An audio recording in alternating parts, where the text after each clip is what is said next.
In the 21st century, the world has become a small and deeply interconnected place.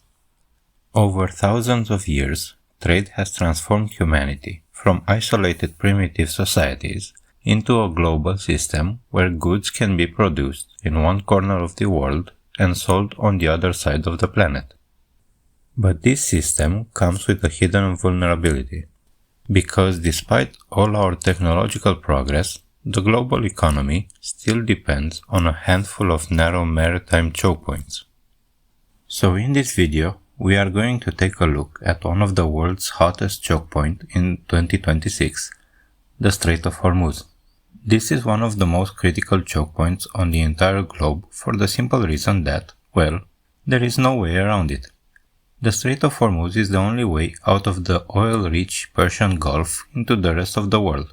Many countries have tried to find alternatives for this, like Iraq using the Ceyhan pipe, the UAE using the port of Fujairah that sits on the other side of the strait, or Saudi Arabia, who has been using their east-west pipeline to transport oil to the Red Sea, but none of these solutions have the capacity to replace trade through the Strait of Hormuz. As you well know by now, since 1971, when President Nixon instated the petrodollar system, oil has been traded in dollars.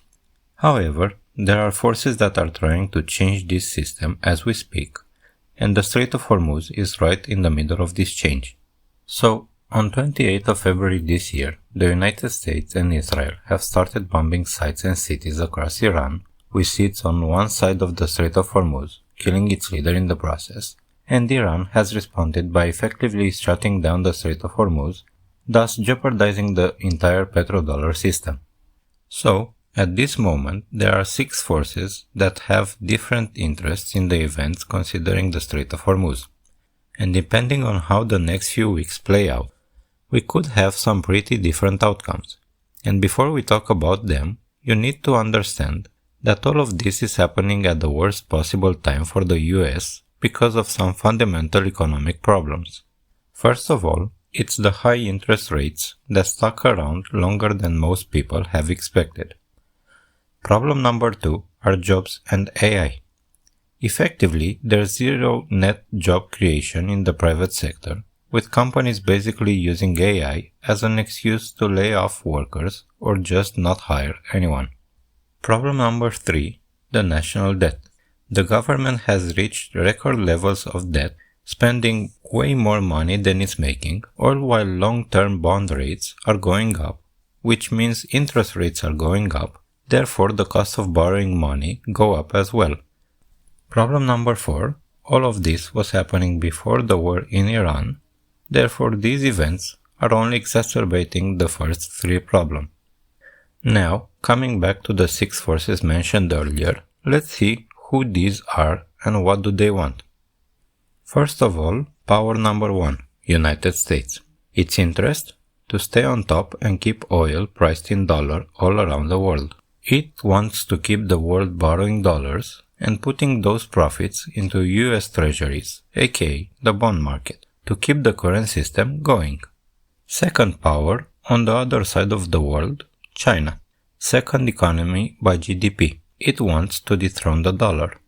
It wants control over cheap energy, and it wants to replace US as the most trusted economy on the world while avoiding military conflicts, if possible. Power number 3, Russia. It has cheap resources. It has nuclear weapons. It is looking to expand its sphere of influence and make new allies that are willing to pay in a currency that can be frozen. They are the biggest winner of current events and oil price going up, and they are helping force number 4 put pressure on the West. Force number 4, Iran. Iran is looking to survive and, more importantly, to help change the system. Iran is part of an economic alliance, BRICS, together with Russia and China, and by shutting down the Strait of Hormuz, Iran is inflicting economic pain on the West, pressuring the global economy long enough for the world to say, "Okay, our wallets are starting to hurt, please stop." Whether the war continues or stops, every day that the strait is closed, the global economy suffers, which gives Iran a strategic leverage point over US interests. Iran also wants a security guarantee that it won't be attacked again. It wants the US military out of its backyard. It wants to be repaid for all the damage done so far. Force number 5 is the GCC, meaning Bahrain, Kuwait, Oman, Qatar, Saudi Arabia, and the UAE. They want stability and protection, and they want to keep the money flowing, whether it's in the current financial system or the new one.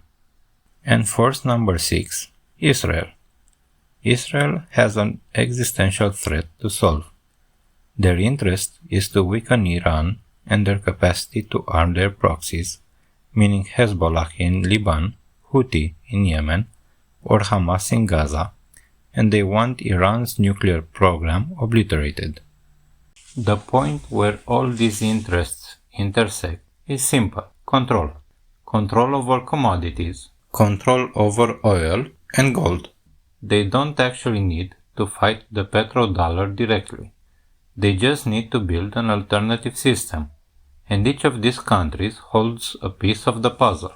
For example, Iran controls the chokepoint, the Strait of Hormuz, where roughly 20% of the world's oil flows every single day.